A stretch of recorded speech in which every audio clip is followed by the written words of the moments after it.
तो ये बेसिक सी कहानी हमारे लखनऊ के पास की है, जो कि एक गांव है जिसका नाम कुसुमपुर है। मैं रियल गांव का नाम नहीं लेना चाहूंगा। तो उसके पास ही में कुछ दूरी पर एक हवेली है, जहां पर अभी हाल ही में कुछ लोगों को कुछ डरावनी आवाजें और वहां पर कुछ चमकदार चीजें, रात में घटनाएं कुछ घट रही हैं, जिसके बारे में हमें भी पता चला है। तो माना जाता है कई वर्ष पहले उस खंडहर के पास एक सत्यव्रत नाम का आदमी रहता था, जो कि पेशे से ब्राह्मण था और वो अपनी जो विद्याएं होती उनका प्रयोग वहां पर किया करता था। और वो अपनी विद्याओं का इतना प्रयोग कर करके वो इतना एक्सपर्ट उस चीज का हो गया था कि उन विद्याओं का वो गलत इस्तेमाल करने लगा था। और उस विद्या के वजह से कई लोगों की वहां पर जान गई थी कई वर्षों पहले। तो एक दिन की बात है कि उसने इस विद्या का प्रयोग कई लोगों पर करना जब स्टार्ट किया, तो उसमें से कई लोग मारे गए। उसके बाद ये कहानी धीरे धीरे बढ़ती गई। तो फिर उसने इस विद्या का प्रयोग अपने गुरु के ऊपर किया। तो गुरु को जैसे ही पता चला कि उसने उस विद्या का प्रयोग हमारे ऊपर किया है, तो उसके गुरु ने अपने बचाव के लिए कुछ विद्या का प्रयोग किया। वो तो बच गए, पर उनको जब ये चीज के बारे में कंफर्म हो गया, तो उन्होंने उस व्यक्ति को श्राप दिया कि आज के बाद तुम ब्रह्म राक्षस बन जाओगे।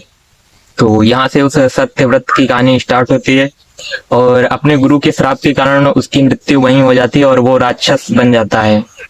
और उसी की आत्मा उस खंडहर के आसपास भटकती रहती है। जो भी गांव वाले आते जाते रहते हैं तो उनको वो दिख जाती है, जिसकी वजह से पूरे गांव में सन्नाटा पसरा रहता है। रात के समय उधर से लोग निकलने में भी अवॉइड करते हैं कि उधर से जाना ही ना पड़े जब तक ज्यादा जरूरी ना हो, क्योंकि रात के लगभग 10, 11 या 9 बजे के आसपास जो भी उधर से निकलता है तो उसे कोई ना कोई घटना वहां से जरूर दिखती है। या तो वहां पर कुछ रोशनी और चीखने की आवाजें हमेशा आती ही रहती हैं, जिसकी वजह से उधर अब आना जाना भी थोड़ा कम हो गया है।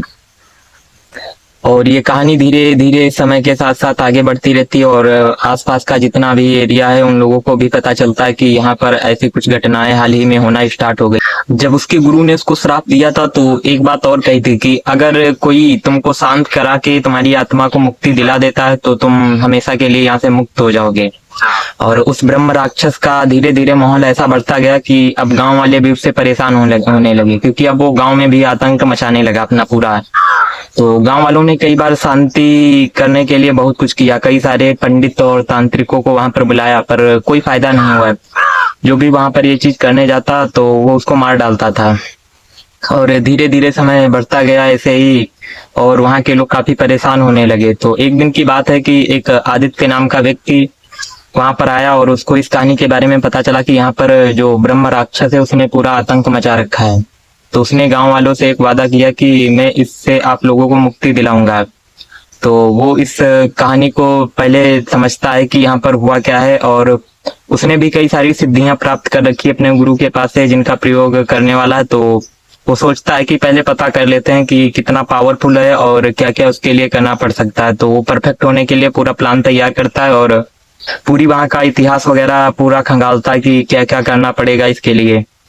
तो उसको भी पता चलता है कि उसको ऐसा ऐसा श्राप मिल रखा है और इस तरीके से उसको मुक्ति प्राप्त होगी। आदित्य ने पूरी तैयारी कर ली और रात का समय था और वो खंडहर की ओर बढ़ गया धीरे धीरे। और खंडहर में जैसे गया तो उसको वहां पर कई प्रकार की उसको निगेटिविटी का अनुभव हुआ, और उधर जो भी आसपास देख रहा था तो उसे बहुत काफी डरावना महसूस हो रहा था। पर वो इतना परफेक्ट हो चुका था कि वो भी साधना वादना करके आया था पूरी तैयारी में। उसने कई वर्षों की साधना कर रखी थी, इसीलिए तो वो आज यहाँ पर अपने शक्तियों का प्रयोग करने के लिए आया। तो जैसे उसने खंडहर में पैर रखा तो वहां पर एक साइडो जैसी बन के उभर के बाहर आई, और वो एक ब्रह्म राक्षस था। और उसने उससे कहा कि तुम यहाँ क्या करने आए हो और तुमने हमारी नींद क्यों भंग कर दी है। तो आदित्य बताता है कि मैं तुम्हें शांति प्रदान करने के लिए यहाँ रखा हूँ। तो ब्रह्म राक्षस हंसने लगता है और लाल लाल आंखें हैं उसकी और बड़े बड़े दांत और नाखून है। तो वो हंसने लगता है और कहता है कि तुम मुझे शांत करने आए हो, मजाक कर रहे हो क्या? आज तक जो भी यहाँ आया है तुम्हें पता नहीं कि वो मारा गया है। तो वो आदित्य उससे विनती करता है कि जो आए और जो चले गए उनकी मैं बात करना नहीं चाहता हूँ, मैं तुम्हें शांति प्रदान करने के लिए आया हूँ। तो ब्रह्म राक्षस उसे मारने के लिए आतुर हो रहा था, और जैसे ही वो उसे मारने के लिए उसके पास जाता है तो आदित्य अपने मंत्रों का उच्चारण करना शुरू कर देता है। धीरे धीरे उस ब्रह्म राक्षस की चीखें निकलने लगती है और वो धीरे धीरे कमजोर हो जाता है।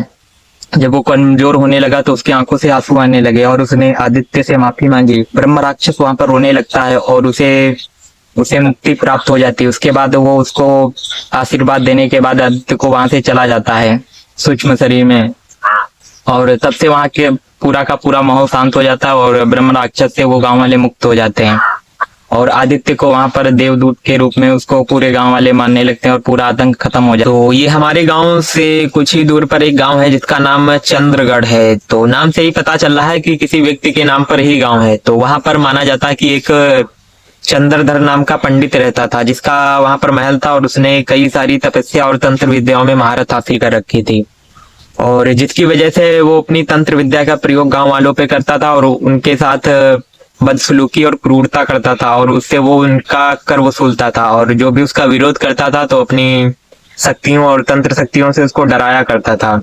और उसका आतंक धीरे धीरे बढ़ता गया और एक दिन की बात है कि गांव में कुछ साधु तपस्वी आए और वहां पर रहने का प्लान किया। तो चंद्रधर को पता चला तो उसने उन लोगों के साथ बदसलूकी की और उसकी बेइज्जती की, जिसके कारण जो साधु थे उन्होंने उसे श्राप दिया कि आज के बाद तुम अपने इसी तंत्र विद्या के कर्मों के कारण तुम मारे जाओगे।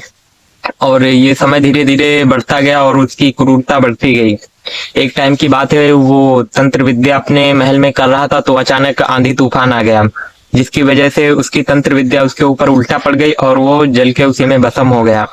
और उस भस्म होने के बाद वो वहीं पर भस्म हो गया और कुछ दिनों बाद वो ब्रह्म राक्षस के रूप में तब्दील हो गया, क्योंकि वो एक पैसे से पंडित था और ब्राह्मण था और साधुओं के श्राप के कारण उसे ब्रह्म राक्षस की योनि प्राप्त होती है और फिर गांव वालों पर वो कहर ढाना शुरू करता है। तो ये कहानी थी उसके ब्रह्म राक्षस बनने की। तो अब उसका चूतियापा जारी होता है, जो कि पूरे गांव और महल में उसका चूतियापा दिखता है। तो वहां के बुजुर्ग बताते हैं कि जो भी उस महल के आसपास जाता है तो वो दोबारा वापस लौट के नहीं आता है और वो वहीं पे मारा जाता है। जो भी उस महल के आसपास रात में दिखाई पड़ता है या जाता है उसकी मृत्यु हो जाती है। तो वहां के बुजुर्ग बताते हैं कि वो अभी भी अपनी तंत्र विद्या की को पूरा करने की कोशिश करता रहता, जो साधना कर रहा था वो अधूरी रह गई थी, जिसकी वजह से वो अभी भी तंत्र साधना करता रहता है। पर उसको ये नहीं पता वो मरने के बाद अब ब्रह्म राक्षस में तब्दील हो गया। तो उसी गांव में एक वीरेंद्र नाम का लड़का रहता था जो इसको खत्म करने की एक योजना बनाता है। तो अभी वो नया ही लड़का है, उसको कुछ आता जाता है नहीं,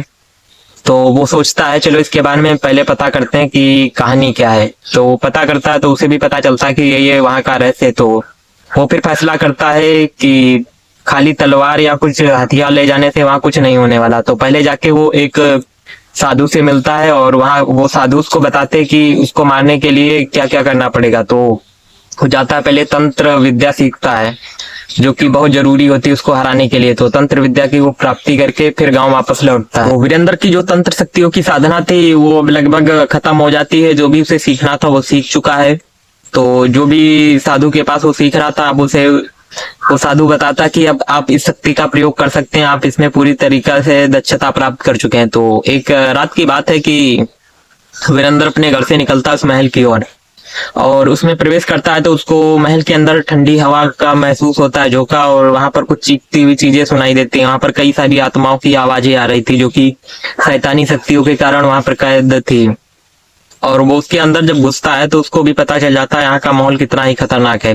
तभी एक साइडो वर्कर आती है वहां पर और वो एक ब्रह्म राक्षस की साइडो होती है। तो वो कहता कि तुम भी यहाँ मरने के लिए आ गए हो। तो वो कहता मैं यहाँ मरने के लिए नहीं आऊँ, मैं तुम्हारी मुक्ति चाहता हूँ, जो कि मुक्ति हो जाए यही मेरी आशा है। तो वो कहता तुम मुझे मुक्त कराओगे, जो भी तुम सीख के उससे ज्यादा तो मुझे आता है। तो दोनों के बीच पहले युद्ध शुरू होता है एक भयानक, जिसकी वजह से वीरेंद्र को बहुत सारी चोटें आती है और वो घायल हो जाता है। अंततः वो फैसला करता है जो शक्तियां उसने तंत्र मंत्र से सीखी अब वही काम आने वाली हैं उसके। तो वो तंत्र विद्या का प्रयोग करके उस ब्रह्म राक्षस का अंत करता है और जैसे उस ब्रह्म राक्षस का अंत हो जाता है तो पूरा माहौल शांत हो जाता है और जो भी नकारात्मक चीजें महल से पूरी गायब हो जाती हैं। जितनी भी वहां आत्माएं भटक रही थी उस तंत्र विद्या के कारण वो भी अब खत्म हो जाती हैं। तो इस तरीके से उस ब्रह्म राक्षस का अंत होता है। अगर आप लोगों को ऐसे ही कहानियां अच्छी लग रही हैं तो वीडियो को लाइक करो, चैनल को सब्सक्राइब करो। मिलते हैं एक और कहानी के साथ, तब तक के लिए धन्यवाद।